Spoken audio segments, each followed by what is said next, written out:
Today we are going to learn one of the most important skills for any software developer, basic SQL.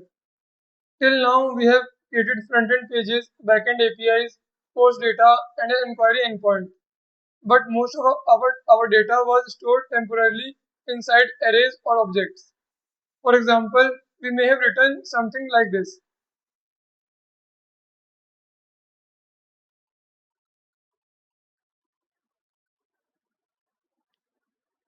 Courses equals a JSON array.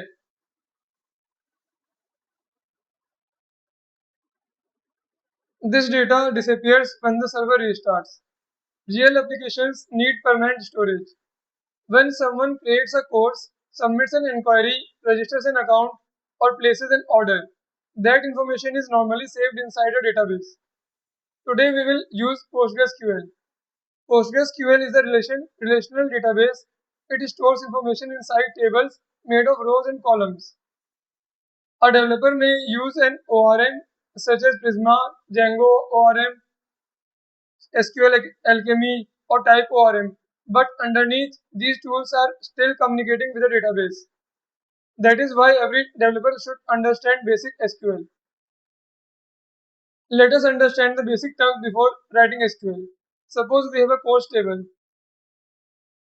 This is our course table. The complete structure is called a table. Each horizontal entry is called a row.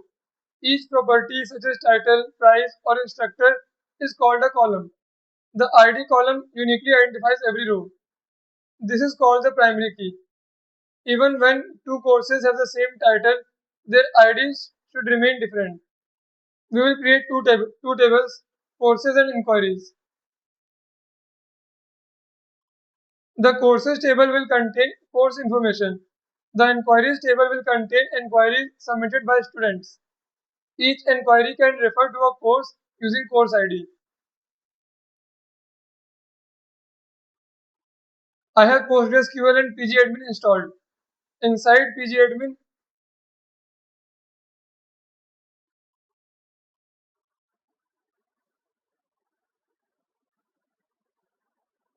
when I right click on the server option, create a register new server, then I get to fill the database name and different host values and user and password. So once we enter that, we can connect with the database. Then we open the query tool for this database. Everything we write here will run against the course platform database. So let me create it again. So I will delete this database.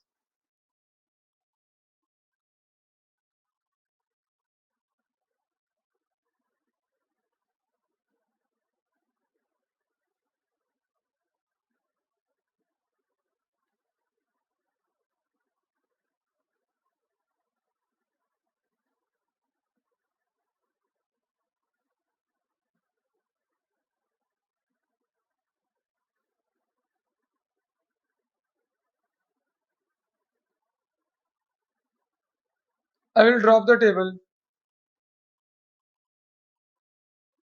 So I should show you the demo.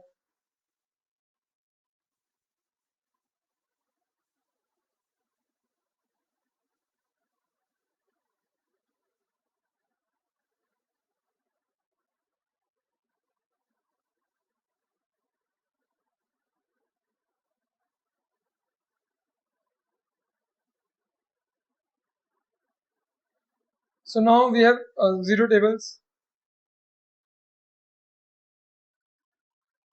The database name is course platform. Let us write our first SQL statement.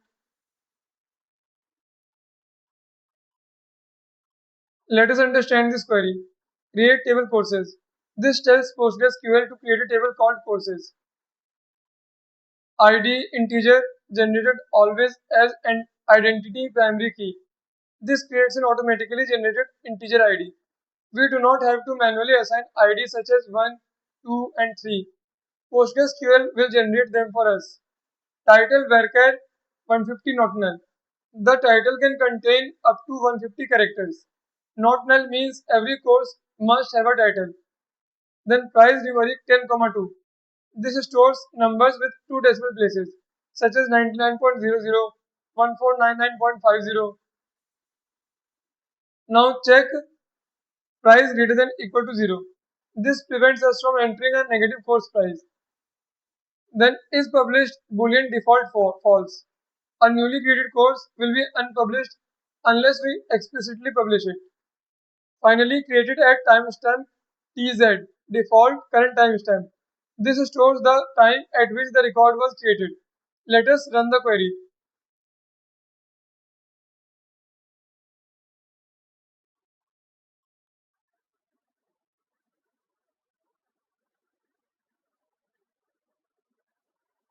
So create table query done successfully. The courses table has now been created. Now let us create our second table.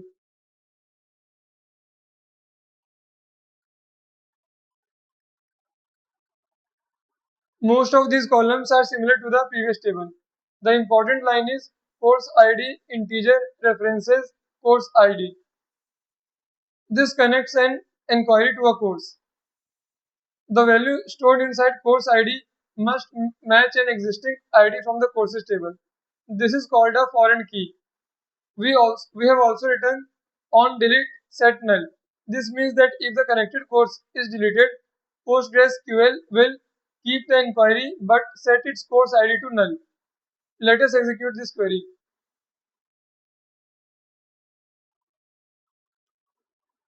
Now we have both tables.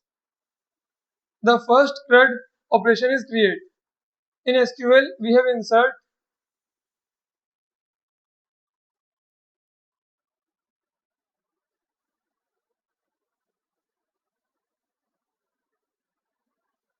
to create new rows.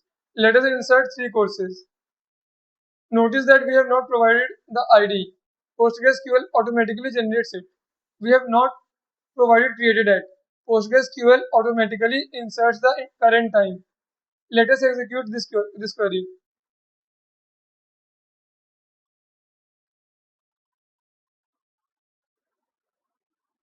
PostgreSQL tells us that three rows were inserted.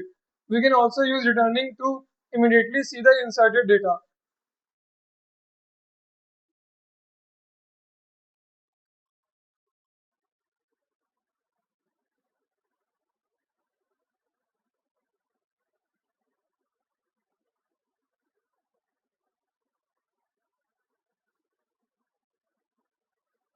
Returning star is very useful when we want to see the newly created record.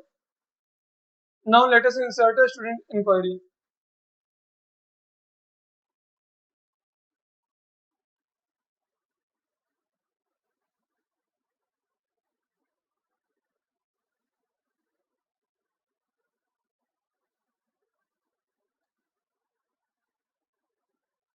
The value 1 inside course ID means that this inquiry is related to the course whose ID is 1.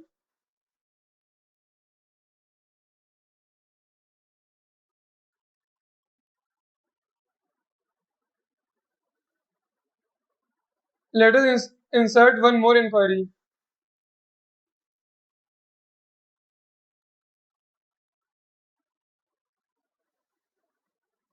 The second CRUD operation is read. In SQL, we use select to read data. To fetch every course, we write select star from courses.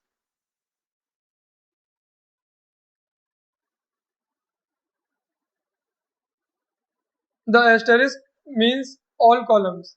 We can request only selected columns by this query.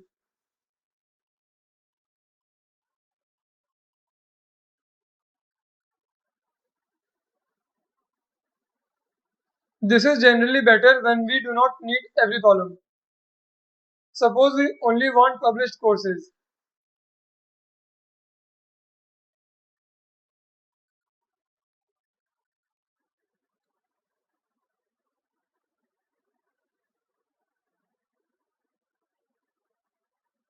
To find courses costing less than 1500, we run this query. So there is a where clause where is published equal to true. So wherever is published is true, that those rows will be returned. And where price less than 1500. So wherever price is less than 1500, those rows will be returned. To find one specific course, we run this query. Here you can see that ID is equal to 1. We can sort courses by price. Here ASC means ascending order. So here you can see the prices are in sorted order, in ascending order. To show the most expensive course first, we replace ASC by DESC. Here you can see the pricing.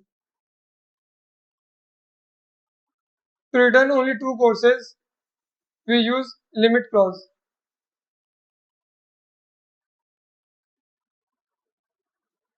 This is useful when building recent course sections or pagination. Our enquiries table only contains the course ID, but users should normally see the course title. We can combine the two tables using a join.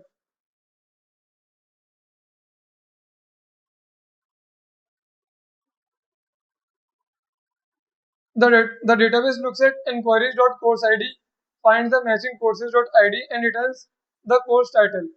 You do not need to memorize joins today. Just understand that SQL can combine related tables. The third CRUD operation is update. Suppose the PostgreSQL course is now ready to be published. First, let us check the record.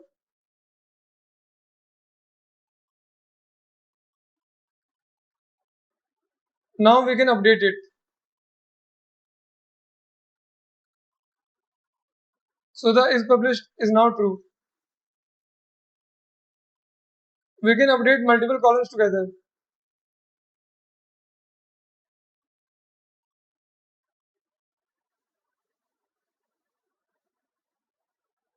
Now let us update the status of an enquiry.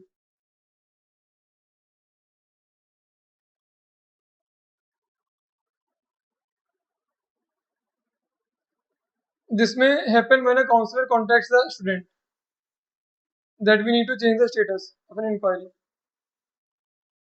Be very careful with the where condition. Consider this query. Update courses set price equal to 999. Because there is no where condition, this query will update the price of every course. So this query will update the price of every course. So this is a very dangerous query. That is one of the most common and dangerous SQL mistakes. Before running an update, first run a select using the same condition. So first we run select using the same condition.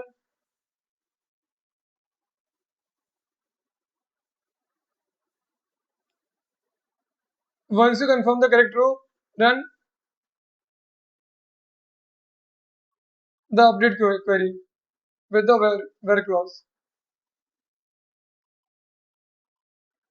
So never write this update courses at price equal to 999.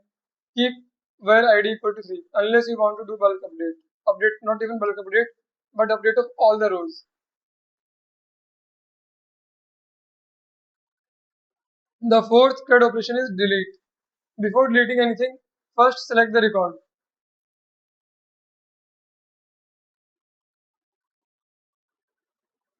Now delete it using delete from clause.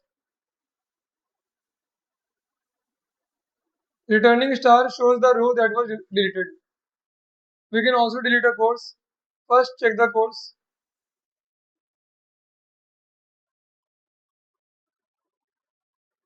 then delete it.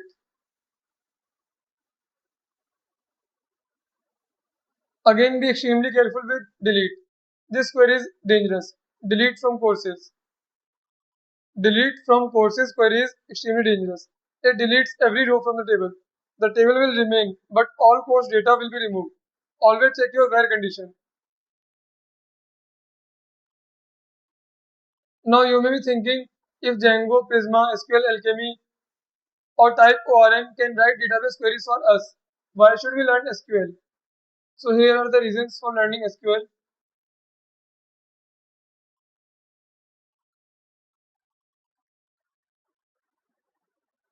The first reason is debugging.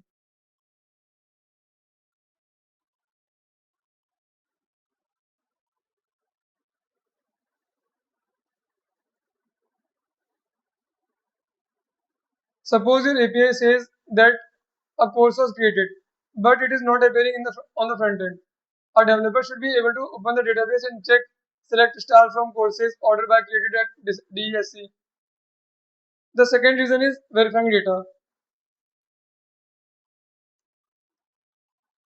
After submitting an inquiry form, we can directly check whether the inquiry was saved correctly by select star from inquiries ordered by created at DESC. The third reason is understanding ORMs. When we write something like course.objects.filter and in bracket is published equal to true, the ORM eventually creates SQL similar to select star from courses where is published equal to true. So if our ORM writes this, then it gets converted to this kind of query.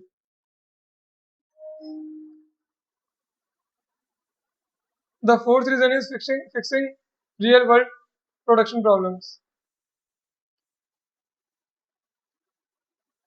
Sometimes developers need to update incorrect data, find duplicate records, inspect failed transactions, or prepare reports.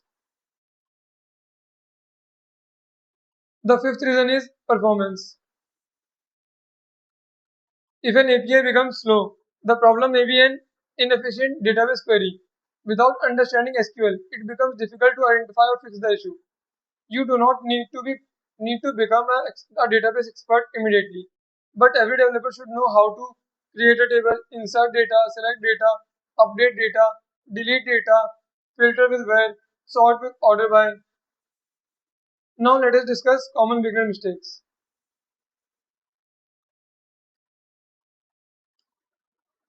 First mistake is forgetting quotes around text. So writing like this is incorrect.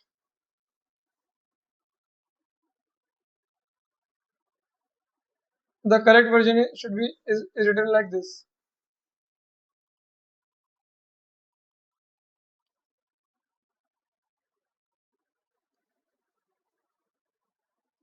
Text values must be inside single quotes.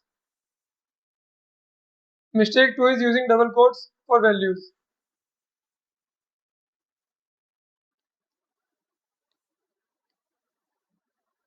Prefer writing single quotes for text values. Double quotes are generally used for database identifiers such as unusual table or column names. Third mistake is forgetting where. So we have discussed that update courses set price equal to 100. This updates only this updates every course. To update only one course, we write update courses set price equal to 100 where ID equals 1. Fourth mistake is inserting an invalid foreign key. So insert into inquiries if someone writes this query,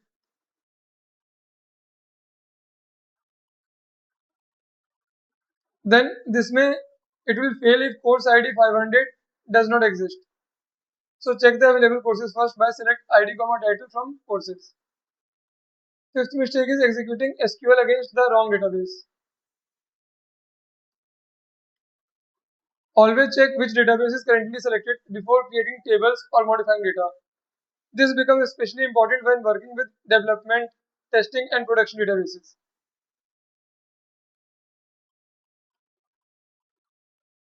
Now your task for today.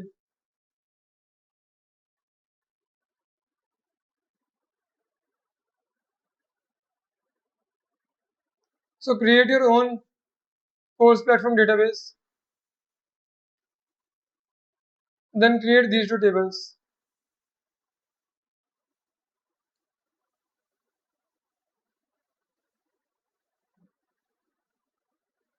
Insert at least 3 courses and 3 enquiries.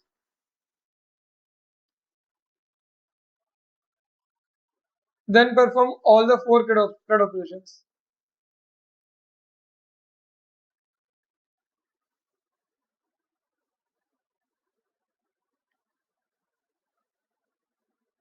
That is insert, select, update and delete.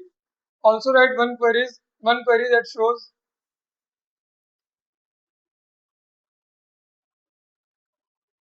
these 4 things. That is student name, student email, course title and inquiry status. Finally push your SQL file to GitHub using a structure like this.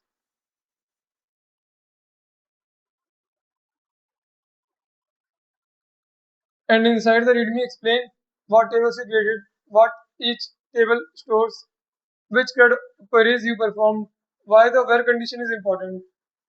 So today we learned how application data is stored permanently using PostgreSQL.